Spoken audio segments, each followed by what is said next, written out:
Muy buenos días a todos. Bienvenidos a este nuevo episodio del programa Room Service en la Selva Global, que se emite todos los lunes en Radio Cultura. Y como es habitual, trato de explicar, así sea muy brevemente, por qué el programa y de qué se trata, de manera que voy a comentar algunas de las razones que me impulsaron a hacer este programa. En realidad, la culpa fue de Tarzán. De chico no había tele ni internet, pero cada viernes escuchaba por radio sus aventuras en la selva, un tipo que andaba en la jungla, saltando de rama en rama, en pañales y a los gritos, y hablaba con los animales, como con su amiga la mona Chita, también comía, que también comía bananas, y lideraba las tribus africanas que curiosamente no habían aprendido a hacer alguna de esas cosas antes de que él llegara. Mi ídolo, sin embargo, era Carson, su amigo antropólogo y a la vez su consejero, cocinero, asesor espiritual, cronista y ocasional terapeuta, que no hacía ninguna de las cosas que hacía Tarzán y con toda probabilidad tampoco se alimentaba solo de bananas, lo que le confería cierta madurez y un grado de sabiduría, que se hacían patentes en el hecho de no usar pañales y de no andarse por las ramas. Un Indiana Jones avant la lettre que combinaba el pecado de la gula con el de la lujuria, aderezados ambos con un fuerte ingrediente de curiosidad y con una proclividad a viajar, conocer nuevos lugares y exponerse a diferentes aventuras. Los relatos de mi libro Comida Diario de un Antropólogo Hambriento reflejan con un toque de humor algunas de mis experiencias en esa etapa de mi vida. Pero una noche, durmiendo en una hamaca, sin comer, en medio de la jungla, tuve una especie de epifanía. Tal vez había formas más cómodas de satisfacer mi curiosidad y de explorar y conocer otras culturas.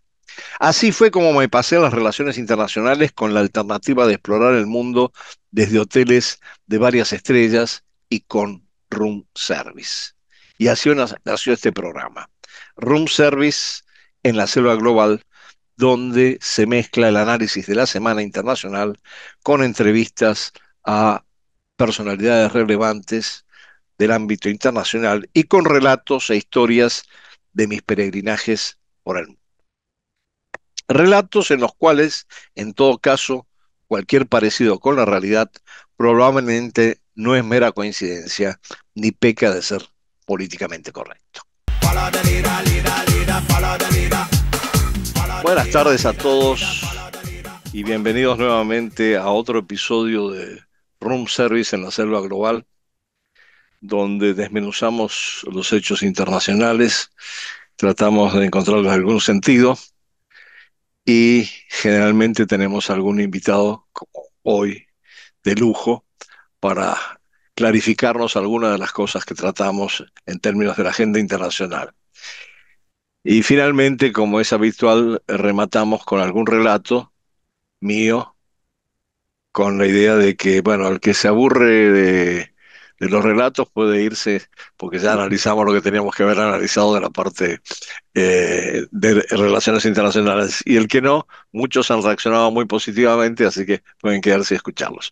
Bueno, dicho todo esto y sin perder más tiempo, dado que los tiempos nuestros son bastante limitados, quiero ir a la primera sección nuestra, que es la otra mirada, y como siempre tratando de ver eh, los hechos internacionales desde otra perspectiva. Lamentablemente, por los tiempos que tenemos, quiero resaltar tres situaciones que se están produciendo en este momento que no vamos a tener tiempo de analizar en este programa, pero quizás en el próximo sí. Uno es que hay una crisis, un conflicto en Yemen, en donde Yemen se encuentra fragmentado en tres gobiernos y donde el sur impulsa su secesión con la idea quizás de restaurar un Estado independiente del Estado central.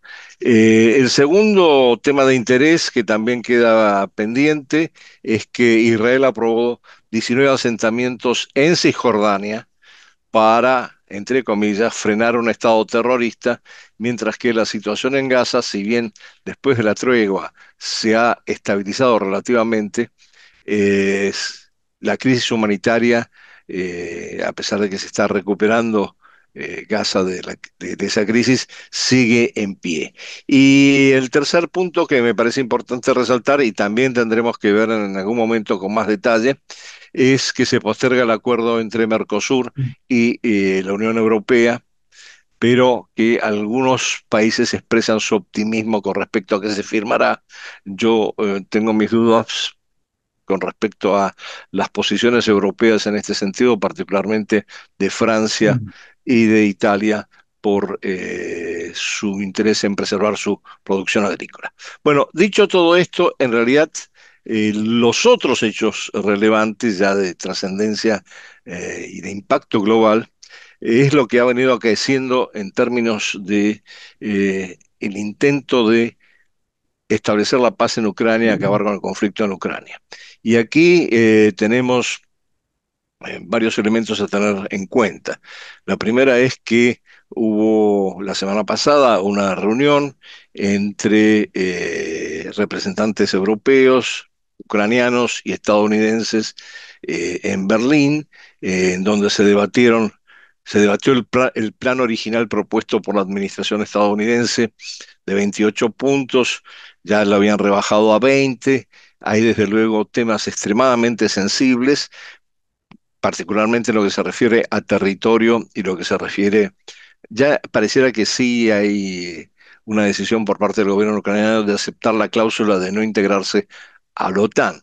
Pero paradójicamente todo esto se produce en términos de conversaciones entre ucranianos, estadounidenses y europeos, pero no está el otro interlocutor fundamental, que es Rusia. Esta reunión con representantes rusos recién se produjo este fin de semana en Miami. No conozco todavía los resultados. Siempre al final de estas reuniones lo que manifiestan los representantes es que se ha avanzado, ha sido constructiva, todo ha ido muy bien, pero vamos a ver cuáles son los resultados porque en el interín han pasado dos cosas entre Berlín y la reunión de Miami. La primera de ellas es que hubo una reunión de la Unión Europea con la intención de utilizar los fondos congelados rusos en Europa, en Occidente, para canalizarlos para apoyar la guerra en Ucrania, a los ucranianos en la guerra en Ucrania. Y aquí se produjo una fragmentación muy interesante dentro de la Unión Europea, porque por un lado, Bélgica, que es el que tiene en Euroclear la mayor cantidad de fondos y de activos rusos congelados, se negó a recanalizar estos fondos o canalizar estos fondos en cualquier ayuda a Ucrania por las consecuencias, principalmente por las consecuencias e implicaciones legales que esto tenía. Y en esto fue apoyado, curiosamente, no solamente por tres de los países que son más proclives a rechazar cualquier tipo de iniciativa de ayuda a Ucrania del lado europeo, que son Hungría, Chequia y Eslovaquia, sino también, y aquí esto es muy importante tenerlo en cuenta, por eh, Meloni, la presidenta de Italia, y por Macron. Esto es muy curioso. Meloni sí es una aliada de Trump y por lo tanto podría entenderse algo porque Trump estaba en contra de la utilización de esos fondos.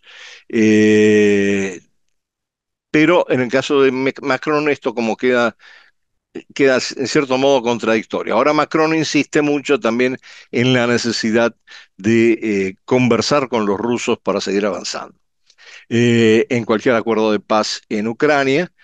En todo caso, ha tenido recientemente mucho protagonismo internacional. Y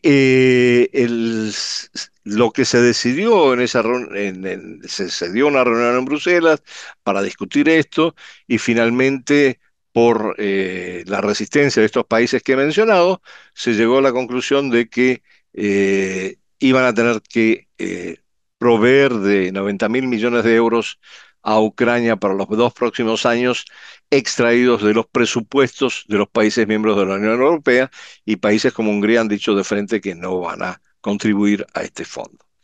Y el otro hecho que se engarza, y con esto vamos a ir cerrando la sección, es que Putin eh, en dos reuniones en esta semana ha manifestado claramente que Rusia no quiere la guerra con Occidente, que sí quiere acabar la guerra en Ucrania, pero bajo sus condiciones, y esas condiciones son inamovibles.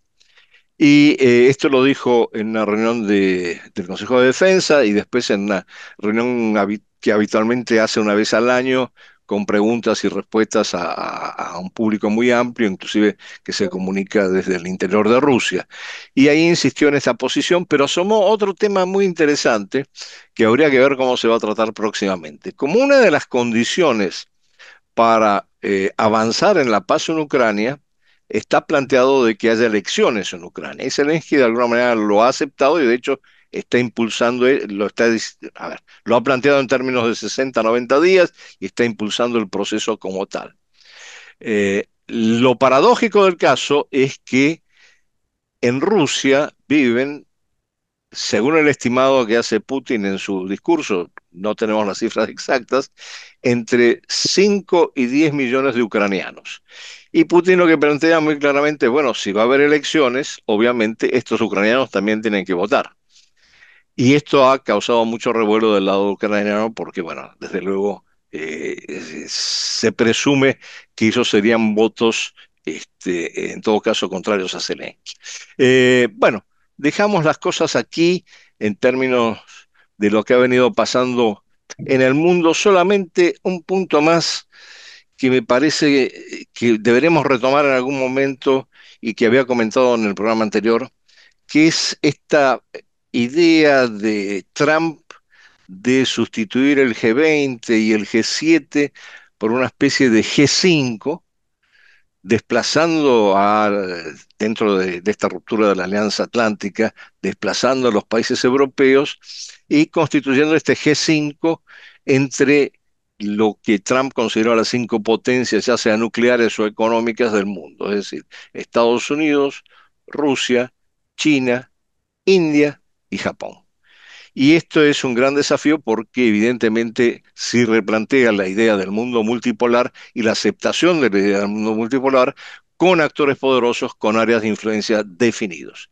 Pero sobre esto, insisto, también vamos a tratar de volver más adelante. Ahora sí, creo que llegó el momento de pasar a el entrevistado de lujo que tenemos hoy para retomar los temas vinculados a Venezuela que habíamos tratado en el programa anterior. Y ahora estos temas se han agudizado porque, como bien sabemos por la información que circula, Estados Unidos no solamente ha penetrado con sus aviones en espacio aéreo venezolano, sino que se han detenido, hoy creo que es el tercer petrolero que se detiene por parte de Estados Unidos. Bueno, vamos un momentito a un corte y ya regresamos para la entrevista que tenemos hoy.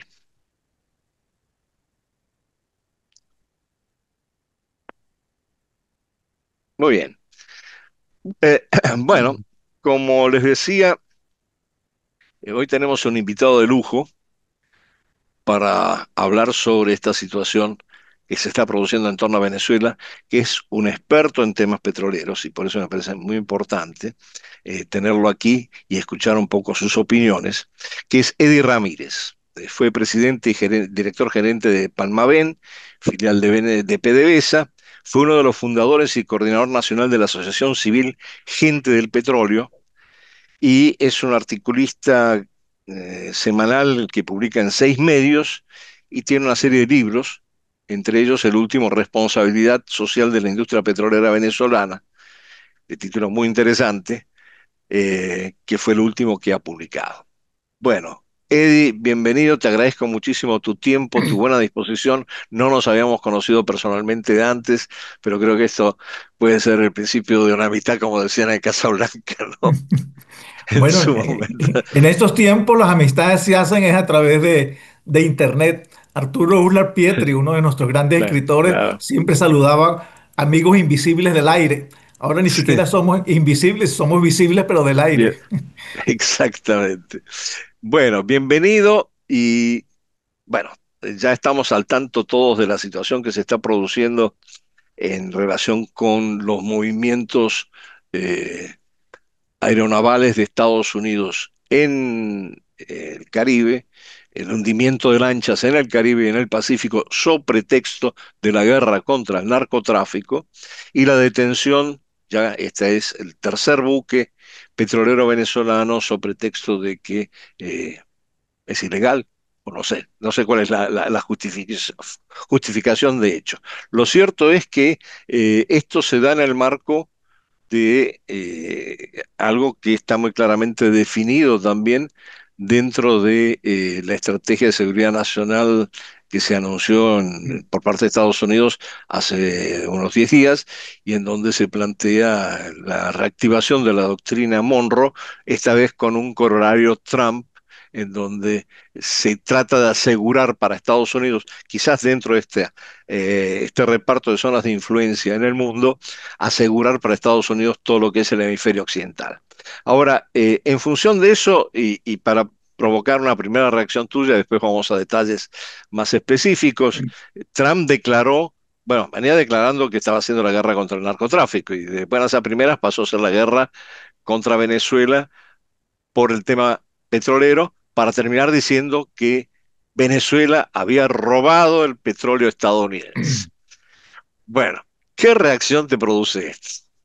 Bueno, no, no de sorpresa, porque el presidente Trump nos tiene acostumbrados a ese tipo de declaraciones, Ajá. a veces que parecieran ambiguas, a veces que pareciera que por falta de información, que es desinformado, a veces pareciera que es un poco como se dice con piquete al revés, como para buscando otras cosas más allá de lo que Ah, uno puede presumir, ¿no? Entonces es difícil saber qué es lo que él tiene en su cabeza, pero sin duda que hablar de que Venezuela, hay que diferenciar dos cosas, entre lo que fue la nacionalización, que fue un proceso sí. realizado conforme a las leyes de común acuerdo con las transnacionales, que se veía venir desde la ley de hidrocarburos de 1943, donde planteaba que las concesiones petroleras a las empresas transnacionales estarían vigentes por 40 años, no más de 40 años. Entonces, ¿qué pasó? Que cuando se acercaban esos 40 años, las empresas petroleras empezaron a protegerse. ¿Cómo se protegieron? Bueno, disminuyendo las inversiones, no haciendo exploración, lo que haría cualquier empresa cuando sabe que su vida tiene un límite y que más allá no puede ir. Entonces se fueron preparando, hicieron muchas cosas positivas en el sentido de que ya en varias de las empresas el personal directivo era venezolano. Por ejemplo, en la compañía Shell, el presidente era Alberto Quiroz Corradi, un venezolano, Shell Venezuela. Ah, En la Creole estaba no recuerdo ahorita el nombre del vicepresidente, Rodríguez Erazo, ujú. excelente profesional. Entonces todos se venían preparando, entonces fue algo de mutuo acuerdo. Hubo una compensación en mil y tantos millones de dólares en pagaderos a 5 años en bonos de la deuda. Fue tan cordial que incluso se firmaron convenios de tecnología. ¿Por qué? Porque en aquel momento Venezuela no había creado y PDVSA no había creado el INTEBEP, que es el Instituto de Investigaciones. Ah, Entonces ah, necesitamos tecnología. ¿Qué se ah. hizo? Se contrató tecnología con algunas de estas empresas que habían sido, pues, ya habían salido de Venezuela. ¿Qué se hizo también? Bueno, no teníamos la experticia ni los contactos para la comercialización, se firmaron contratos de comercialización. Eso evidencia que ahí no hubo ninguna ruptura, que no hubo ninguna robo a estas compañías petroleras. Es más, muchas de esas compañías petroleras regresaron después con la apertura petrolera. Entonces hay que descartar esa parte del discurso del presidente Trump. Y A por ver, otra eso parte, nos estamos, solo una aclaratoria para el público. Estamos hablando de 1976 bajo el gobierno de Carlos Andrés Pérez, ¿correcto? exactamente, que es cuando, Sí, Petróleos de del primer Venezuela gobierno de Carlos se Andrés Pérez. crea Petróleos de Venezuela para manejar todas las operaciones. Las 19 empresas que estaban allá transnacionales se van, se produce una reunificación de varias de esas empresas y la cosa siguió marchando bien. Y hay que tener en cuenta que el petróleo, por la Constitución y desde la época, desde cuando éramos colonias de España, el petróleo, todo lo que está en el subsuelo es del país. No es como en el caso de Estados Unidos, que el propietario del terreno es quien tiene derecho Ajá, a lo que está, a ajá, los minerales que están en el subsuelo. En eso está muy ajá. claro que ese petróleo es venezolano, de que ese petróleo en ningún momento se lo hemos robado a nadie, sino todo lo contrario. Pero tal vez la referencia con esa desinformación que caracteriza al presidente Trump, la referencia a que ha sido robado el petróleo es por lo que sucedió en el 2007 con el gobierno de Chávez. Ok. ¿Nos puedes aclarar un poquito de esta historia? Bueno, esa es otra historia. Es la historia Ok, donde el presidente Hugo Chávez arbitrariamente expropió todo lo habido y por haber que se le antojaba, ¿no? Edificios, empresas agrícolas como Agroisleña, que era una empresa muy grande que prestaba una gran labor allá a los agricultores, y expropió habían dos empresas, ConocoPhillips y la ExxonMobil, que tenían unas asociaciones estratégicas con Petróleos de Venezuela. Ellos tenían una participación que fluctuó entre 41 y en 51%. Entonces, Chávez pretendió que se constituyeran más bien empresas mixtas donde Petróleos de Venezuela fuese mayoría. Entonces, eso cambió las reglas. Estas dos empresas no aceptaron eso y entonces él arbitrariamente los expropió. Hubo otra empresa que sí aceptó las condiciones, que fue Chevron, que todavía exacto, está claro, produciendo en Venezuela, todavía está exportando a tal Estados cual. Unidos bajo licencia de Trump. Son de esas cosas interesantes que Ajá, a veces sí. cuesta entender. Sí, y a veces pasan desapercibidas para la gente que ve los titulares, ¿no? Pero eso es muy importante lo que está señalando con respecto a que Chevron sigue en actividad. Y creo que en estos días salieron como 3 buques petroleros cargados de crudo venezolano para Estados Unidos, justamente que bajo la La licencia que licencia que tiene Chevron otorgó por Trump. sí, Que Trump. otorgó Trump, Sí, ¿no? sí, sí, Sí, sí. eso hay que entenderlo. En estos momentos, Chevron está produciendo en Venezuela unos 230.000 barriles por día de petróleo. Y todo ese petróleo va a Estados Unidos. Entonces, allá hay algo que sí, efectivamente, como dices tú, Andrés, cuesta entender. ¿Por qué se quedó Chevron? Bueno, en aquel entonces el presidente Ali Moshiri, de origen iraní, tenía muy buenas relaciones con el presidente Chávez. Supongo también pues, que Chevron apostó al futuro, a largo plazo. Ok, me están molestando, me están quitando cosas ahorita, pero a largo plazo Venezuela tiene las reservas más grandes del mundo, lo cual es cierto, no son tan altas como dice el régimen de Maduro, pero son toda la cantidad del mundo de petróleo. Entonces apostaron a eso y están ahí, lo cual es positivo desde el punto de vista nuestro. Pues para la reactivación de la industria petrolera es bueno contar con una Chevron que ya está ahí. Ahí hay un tema, recién citabas una cifra específica de la producción de Chevron. Si nosotros analizamos la evolución de la industria petrolera, pongamos como punto de referencia 1976 para aquí. Hay primero un gran boom, PDVSA se convierte en una multinacional prácticamente que maneja una gran producción petrolera y de repente llegamos que desde el 2010 empieza un bajón en la producción al punto de que la producción petrolera venezolana, creo que en el 2018, 2019, estaba en 585.000 barriles diarios o 590.000 barriles diarios, cosa inexplicable en una industria que había cobrado tanto vuelo en los años precedentes. ¿O es explicable?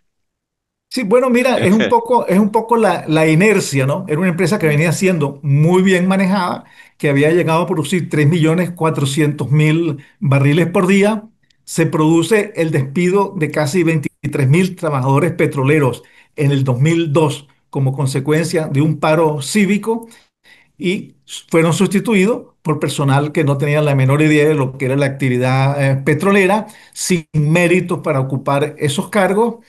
Entonces, bueno, empezó a declinar. Después mejoró un poco a medida pues, que este personal fue agarrando alguna experiencia, pero el gobierno que dejó de hacer, dejó de invertir en muchas de en estas actividades. Como tú sabes, en un negocio que no se invierte, bueno, sencillamente lo que hace, si lo hace es ordeñar el negocio, bueno, termina yendo palo abajo, ¿no?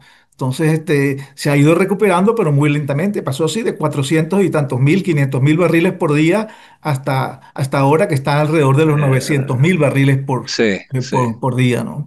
Entonces, Pero de los cuales hay que contar los 200 y pico mil que produce Chevron, de ¿o no? 234 mil que Sí, produce Chevron y algunos otros, sí. hay pequeñas Ujú, cantidades que producen otras empresas mixtas. Porque el problema con las empresas mixtas, fíjate, cuando estableces una empresa mixta, por ejemplo, con Chevron, con el 60%, por decir alguna cifra, es de PDVSA y el 40% de Chevron, pero ¿qué es lo que estuvo pasando con estas empresas mixtas?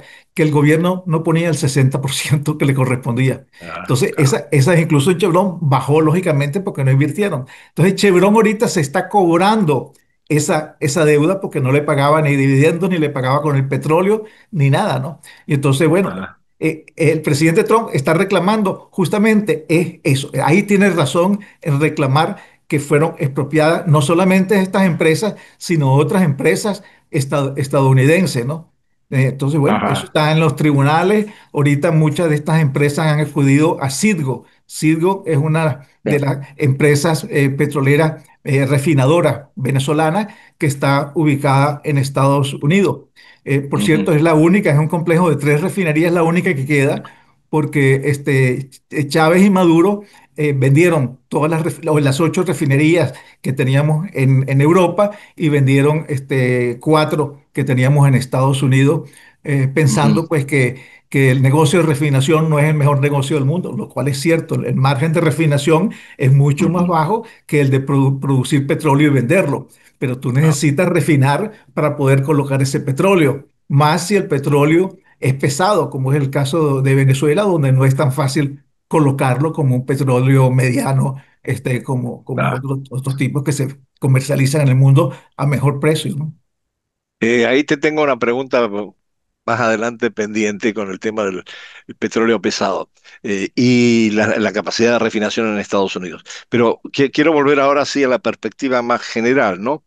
Eh, eh, Según la perspectiva, valga la redundancia, del gobierno estadounidense, todo empezó por un combate contra el narcotráfico y una preocupación por la migración y terminó concentrándose en el tema petrolero, quizás con un aditamento que no se menciona mucho, que Venezuela no solamente es una gran reserva de petróleo, sino también de tierras raras, y este es un tema particularmente delicado en este momento por la tensión con China, que ha dejado de exportar a Estados Unidos tierras raras, y por el tema mismo en Ucrania. En Ucrania también está involucrado el tema de las tierras raras.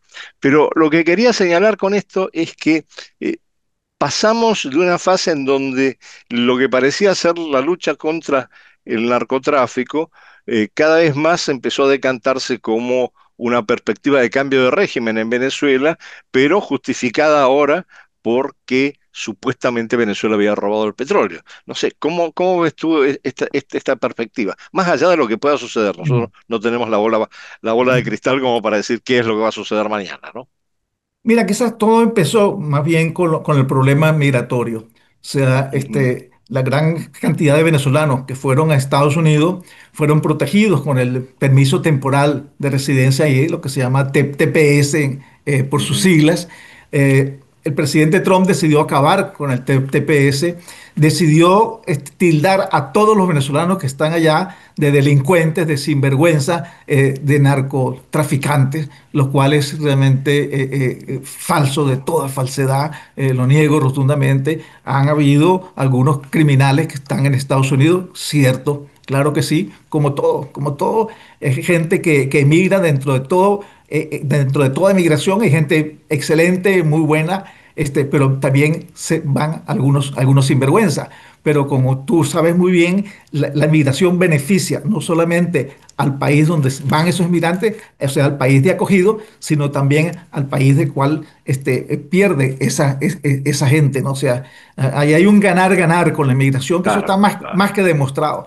Pero Trump decidió, mira, no, todos son unos delincuentes, todos son unos sinvergüenzas, todos son del tren de Aragua, que es el calificativo pues, Ujú, preferido que sí, usa, ¿no? Lo cual claro. pues, ha perjudicado a muchísima gente, ha creado una gran angustia y es una gran injusticia. Muchos de estos venezolanos están establecidos desde hace muchos años allá tienen trabajo, tienen vivienda, pagan impuestos. Entonces, ese proceso de eliminar el TPS abruptamente es un gran abuso, es una violación a los derechos humanos, sin la menor duda. Que lo Sin la puede menor hacer duda. cualquier país, claro que lo puede Sí, hacer un país, pero no es un país, no un país como Estados Unidos, que ha sido siempre generoso con la inmigración porque es un país de inmigrantes. Bueno, ese procedimiento es repudiable por todo el mundo. Entonces empezó con eso, entonces después dice, bueno, pero es que estos están aquí porque también viene unos narcotraficantes de allá. Entonces empezó también a decir que gran parte de la droga que llega a Estados Unidos viene de Venezuela. Venezuela no es un país productor de cocaína, viene, es un país de tránsito, indudablemente. Y entonces, bueno, empezó a hundir unas lanchas de una forma que no es lo adecuado para un país democrático. Eso bueno. viola los derechos humanos. Y el derecho internacional. Sí, la gente a veces duda, bueno, pero es que a lo mejor no eran narcotraficantes. No, yo estoy convencido, yo conozco bien toda esa zona del litoral. Ellos Ujú. son tradicionalmente pescadores que siempre hacían contrabando con Trinidad, hacían contrabando con Claro. curazao de whisky, de cigarrillos, de Mm. queso, etcétera y tal. Cuando la situación se pone difícil y además se infiltran gente de la guerrilla y del narcotráfico, Claro, porque el claro. narcotráfico está muy ligado con la guerrilla colombiana, muy relacionado. Bueno, se convierte realmente en un negocio más Sí. lucrativo, pero perjudicial para la humanidad, ¿no? Entonces, bueno, esa es la manera de combatir el narcotráfico. No, no, no pareciera. Los expertos dicen que eso no es la manera de combatirlo, que hay que ir a la cabeza, que estos son mulas que Claro. trafican. Incluso en algunos casos, fíjate, por ejemplo, la primera lancha que hunden llevaba 11 personas. 11 personas no pueden ser mulas todas. O sea, esas Claro. lanchas, ¿quiénes trabajan en esas lanchas Sí. para transportar la Sí, droga? son peñeros Tres, prácticamente, claro. cuatro personas. Ahora, Claro. ¿qué es lo que ha sucedido ahí? Con toda seguridad, es que mucha gente aprovecha esos viajes de esas lanchas para salir de Mm. Venezuela. Entonces ahí deben Ujú. haber ido muchos compatriotas que no tienen nada que ver con la droga. No solamente hunden la lancha, Mm. sino además dos náufragos, dos personas que quedaron vivas, oye, les tiran le Sí, hacen otro disparo. sí, Eso es inconcebible, sí. es injustificable. Desde ningún punto de vista puede justificarse, Claro. ¿no? Ahora, la cosa se ha complicado con detener a otros barcos. Estamos de acuerdo, yo estoy perfectamente de acuerdo con que hayan interceptado barcos piratas, barcos que están Ajá. sancionados. Personalmente, hay que presionar a Maduro. Maduro, porque el problema es que en Venezuela, y es lo que no entiende mucha gente, no es un asunto de izquierda y de derecha, no es un asunto de ideología, es un asunto de democracia versus narcocrimen. Eso es un régimen criminal desde todo punto de vista. Entonces, el bloqueo en ese sentido está justificado. La forma como están haciendo con la lancha no lo puede justificar. Si se entiende que no es un régimen, no es una dictadura cualquiera como la que hubo allá en el Cono Sur, que tuvieron ustedes repudiable en Chile, en muchos países, en Venezuela mismo, cuando Pérez En Jiménez. Argentina. Es algo, sí, por eso, en Argentina, en Chile, en Venezuela posteriormente, Ah. es algo completamente distinto. Es el crimen organizado que está en el poder. Pero fíjate que, siguiendo tu planteamiento, tenemos dos temas de la agenda de Estados Unidos preocupantes o prioritarios en el ámbito, no sé si hemisférico, pero sí en el ámbito caribeño: migración, narcotráfico. Pero ahora empieza a aparecer con mayor claridad el interés en el petróleo, porque eso además lo expresa el presidente Trump como el tercer elemento quizás decisorio dentro de esa agenda. Y mi pregunta es, siendo que Estados Unidos, corrígeme si me equivoco, es el principal productor de petróleo en este momento, ¿qué necesidad tiene de petróleo venezolano?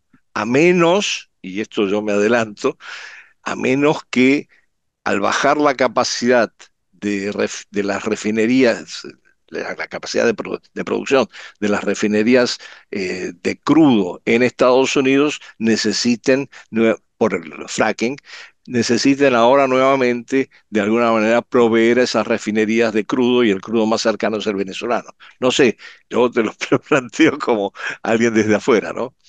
Sí, mira, en estos momentos, como tú bien dices, Estados Unidos es el principal productor del mundo de petróleo, ¿no? Pero es petróleo muy, muy liviano. Estados Unidos en este Ajá. momento, por primera vez, está exportando petróleo, pero también importa. En la parte de las refinerías de la costa este de Estados Unidos Ujú. se requiere, entre ellos la refinería venezolana Citgo requiere petróleo pesado porque le saca, vamos a ponerlo en términos coloquiales, le saca un poco más el jugo. Pueden Sí, aprovechar y sí. están diseñados para eso. Anteriormente lo conseguía de quién? De Colombia, de México, de Venezuela. México y Colombia han bajado su producción. En Venezuela solamente llega lo que exporta Chevron. Entonces, Ujú. sí tiene la posibilidad de adquirir crudo, de pesado, crudo pesado canadiense, que lo está haciendo Ah, también. No ah, es algo de suma urgencia. Se pueden bandear sin ningún problema.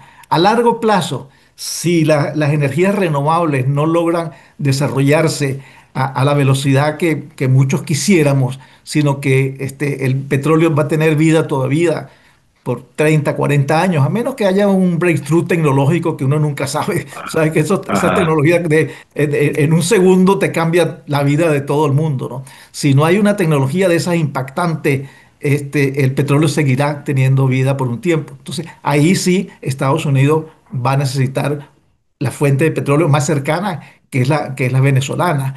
El fracking tiene la desventaja de que lo producen, pero se agota muy rápidamente, entonces tiene que estar perforando constantemente.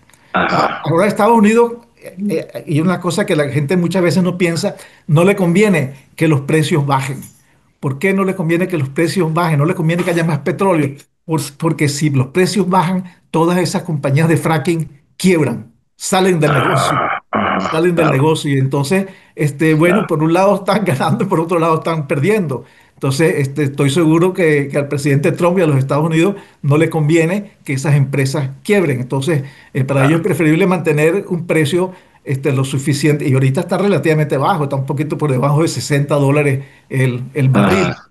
Entonces, hay un Sí. aspecto geopolítico que yo creo que es el que priva más, pues, que es la influencia política de Ujú, Rusia, de China, de Irán, de Hezbollah en ujú. Venezuela, lo que más le preocupa en estos momentos al presidente Trump. Él quiere que su patio trasero, como se llamaba anteriormente, se tildaba a los países al sur del río Bravo, no estén en manos de alguien pues, Ah. que no comulga con Estados Unidos, por decirlo lo menos, ¿no? Pero vayamos ahora a esos actores que mencionaste, porque eso es también muy, muy interesante.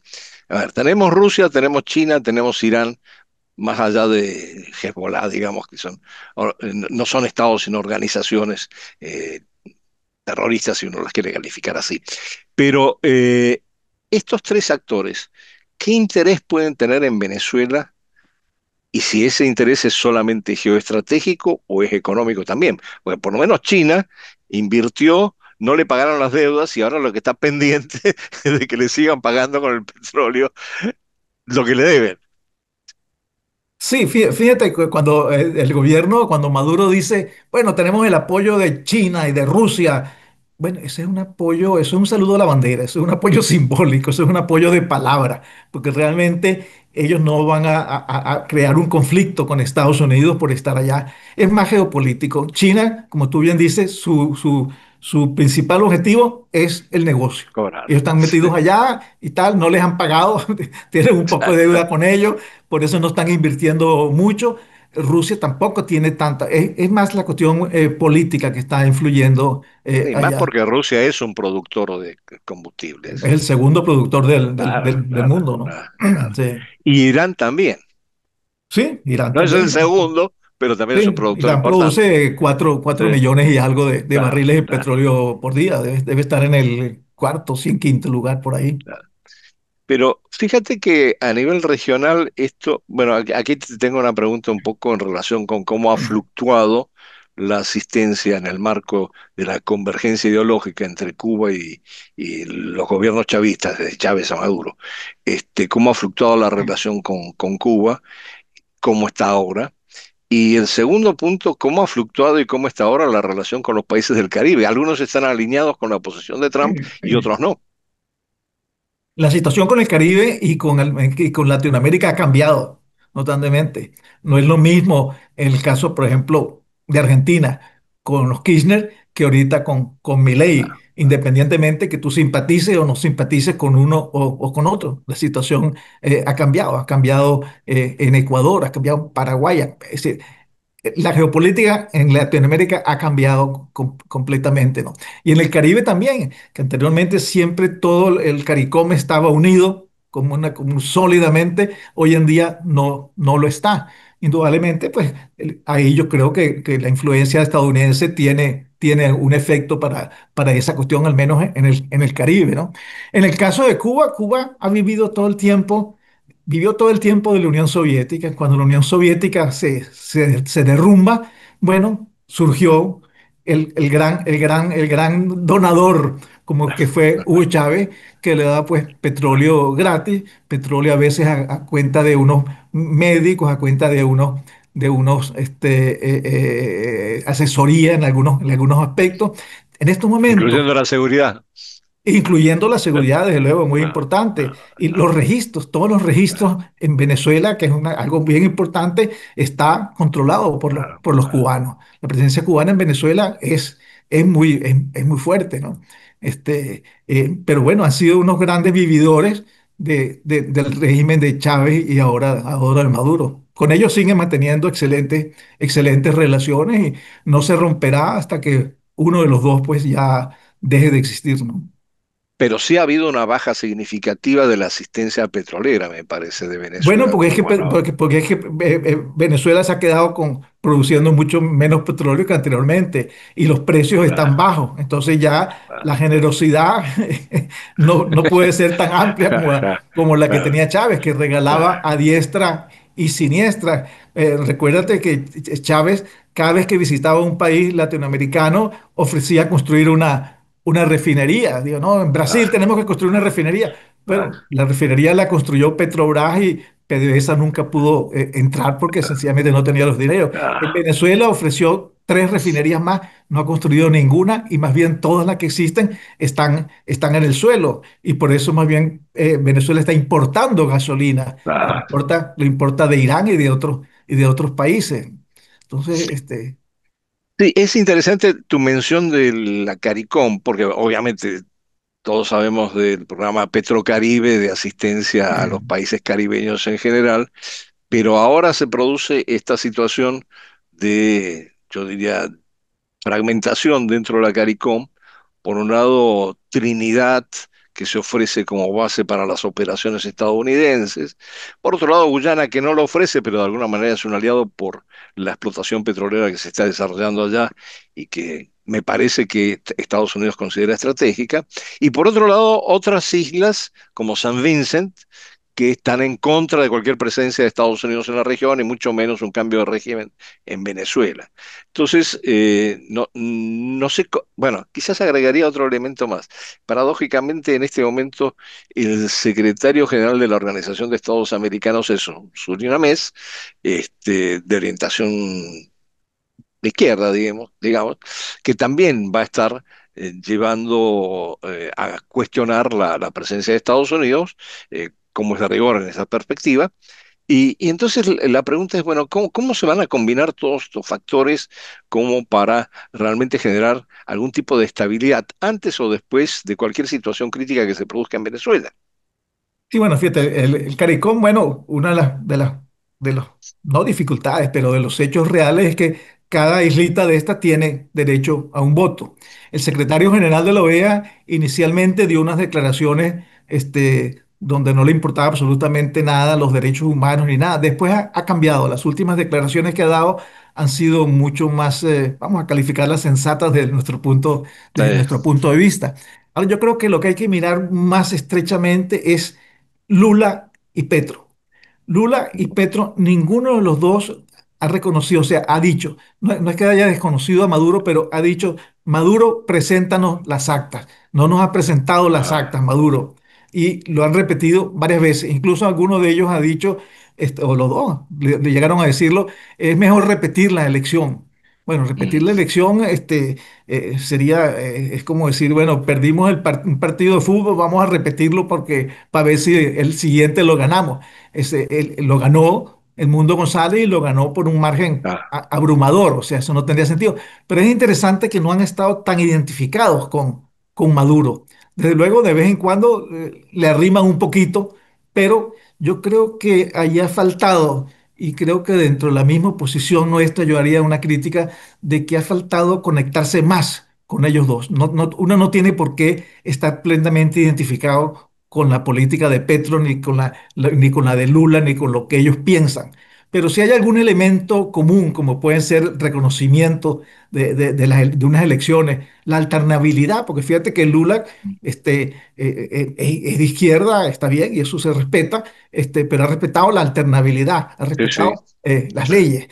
Petro, confiamos en que haga lo mismo, ¿no? Entonces yo creo que acercarse más a eso, ellos pueden jugar un papel importante, sobre todo Lula, ¿no? Ahora, Lula nos frustró bastante con el hecho de que hubo los refugiados, ¿recuerdas los refugiados venezolanos a raíz de la elección que se refugiaron en la embajada argentina? mm, Como Maduro rompió relaciones con Argentina, esa embajada quedó bajo la protección de Brasil. Y bueno, le cortaron la luz, le cortaron el agua y Lula, con todo el peso específico que tiene, oye, no pudo ponerle ni siquiera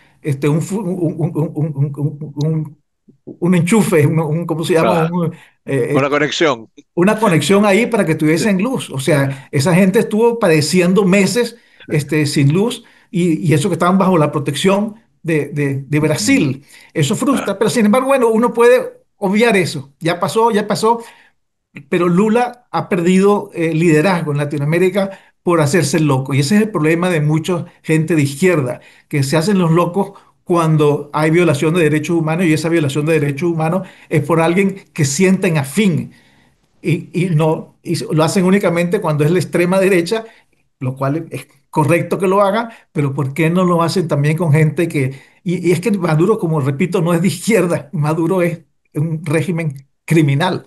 Entonces, pero lo sienten más cercano a ellos que cualquier otro, ¿no? Entonces, bueno, se hacen los desentendidos, lo cual, si Petro y Lula presionan, sería mucho más fácil salir de Maduro. O sea, que no sea un hecho, una acción del presidente Trump, ni mucho menos que siempre hay que entender que estemos de acuerdo o no estemos de acuerdo, Trump tiene un rechazo eh, bastante generalizado. En Europa tiene mucho rechazo. Yo estoy en Canadá y en Canadá los canadienses sí, me ha, imagino. ha surgido un nacionalismo No que antes quieren ser no. otro estado de Estados Unidos. No queremos ser el 51 estado de los Estados Unidos. Ahí están los daneses con el problema de Es Groenlandia, que les verdad. acaban de nombrar un representante allá, o no sé cómo lo quieren nombrar. Entonces, claro, ese rechazo se refleja un poco pues también en la situación venezolana. Entonces, algunos han llegado a criticar a la líder de la oposición venezolana, que es María Corina Machado, por el hecho de estar muy cercana a Trump, ¿no?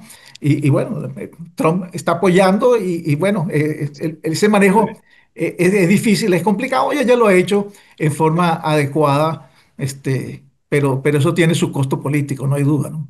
Absolutamente. Pero bueno, digamos, con respecto a Trump estamos claros y con respecto a las posiciones que se puedan tomar en relación con lo que pueda hacer Trump, también están marcados los distintos matices y perfiles.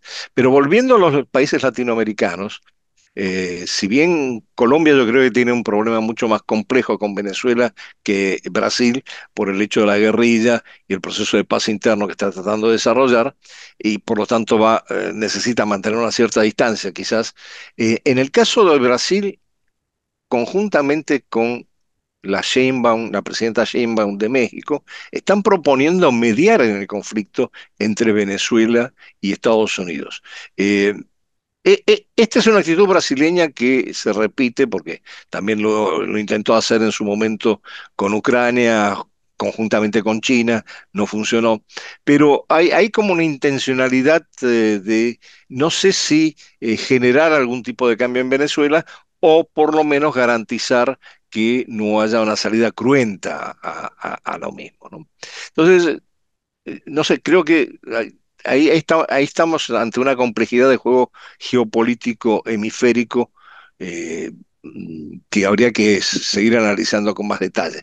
Pero bueno, eso es un comentario. Ahora, hay una cosa sobre la que yo sí quisiera volver y es sobre algo que pasamos al principio y no sé si nos puedes dar un poco de luces. El tema de las tierras raras.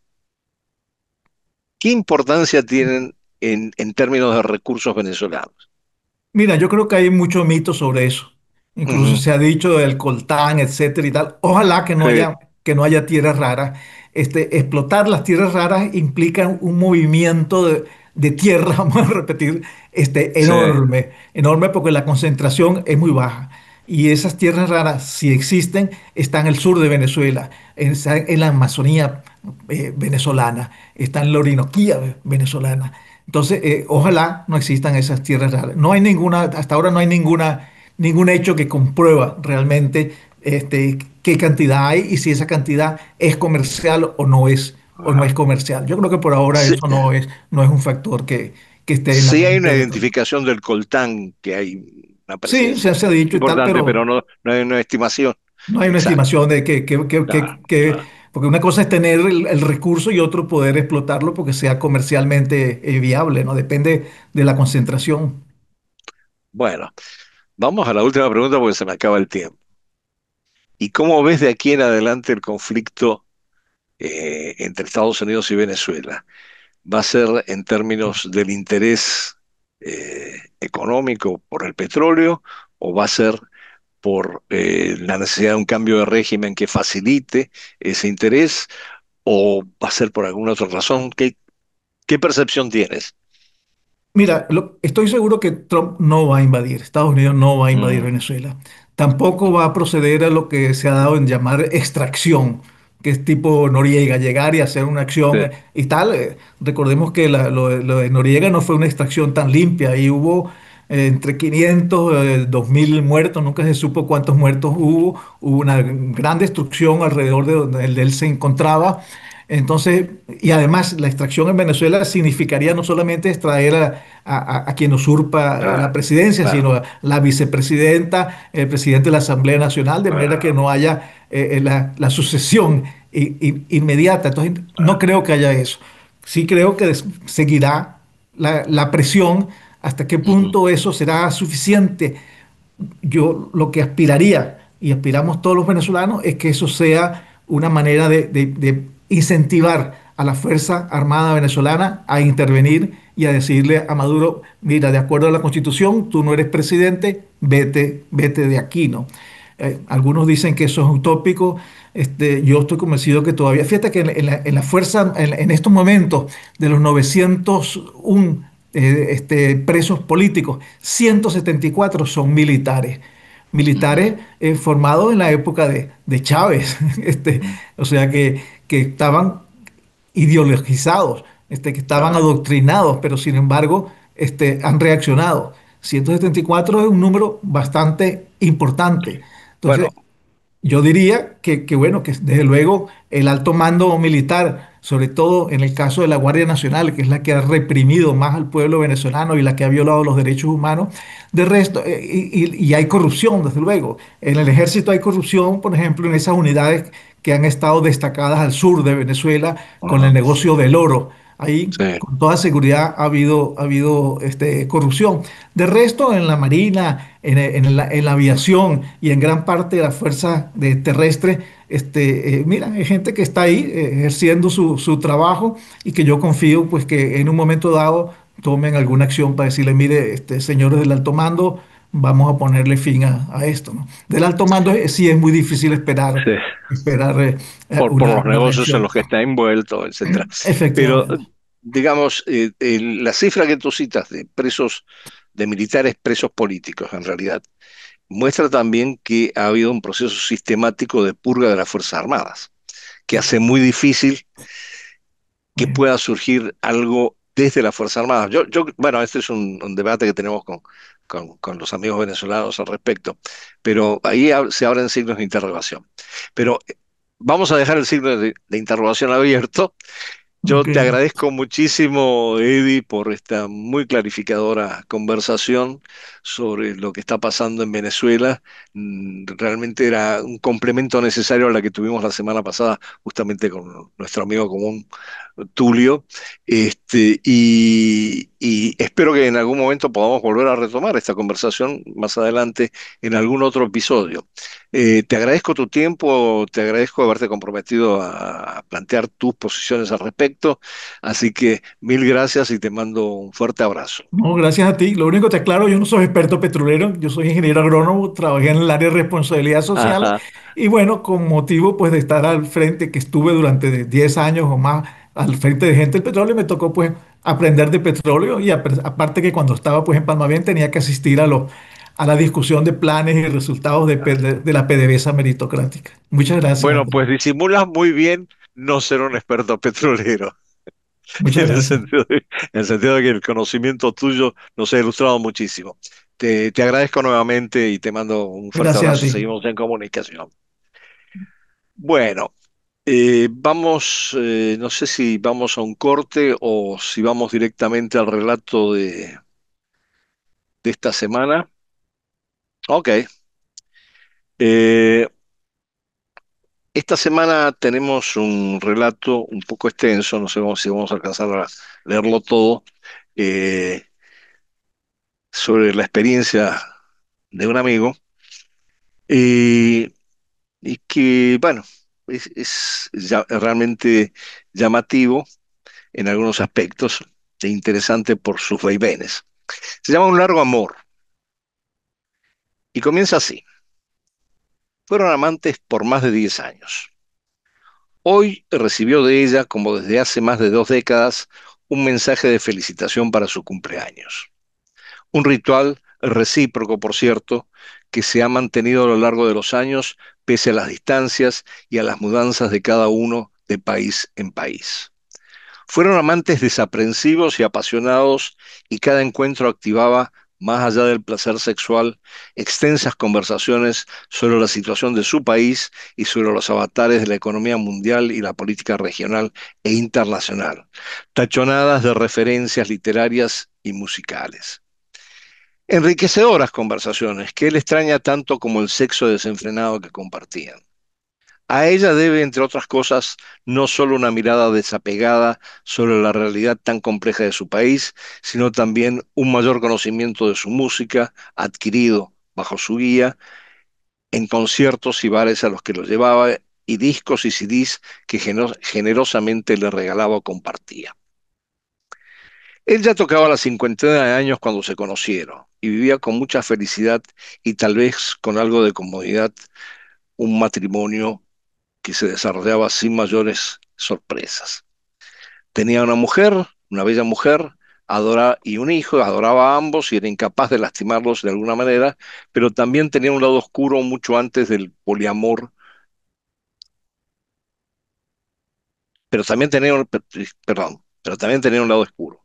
Mucho antes del poliamor no tenía reparos en vivir, tal vez por curiosidad y sin ser un depredador, fugaces aventuras. Como un académico reconocido, estaba obligado a viajar permanentemente y las ocasiones abundaban para tenerlas. Algunas veces viajaba por los proyectos, otras para asistir a congresos o para dictar conferencias o seminarios. Y en esas ocasiones, cuando se presentaba una aventura, nunca ocultaba que era casado y que su lealtad a su mujer y a su familia no estaban en cuestión. Y así fue como la conoció en un seminario que se había organizado en una isla del Caribe. Al seminario asistían académicos de todas las edades y de todos los países del Caribe y de Centroamérica. No recuerda bien el tema central de ese evento regional que justificara la asistencia de tanta gente, incluyendo una delegación de su país. Pero entre todos ellos descollaba esa hermosa morena, joven, alta y espigada y de curvas abundantes. De grandes ojos color café, de piel de un intenso color ébano y de labios carnosos, intervenía poco en los debates, pero había presentado una ponencia brillante durante su exposición, apenas opacada aparentemente por una inusual timidez. Lorna era una científica social recién graduada que estaba iniciando a distancia un doctorado en un país de Europa, dotada de una descollante inteligencia a la que se sumaba en las conversaciones en torno al café de los intervalos un sutil y agudo sentido del humor.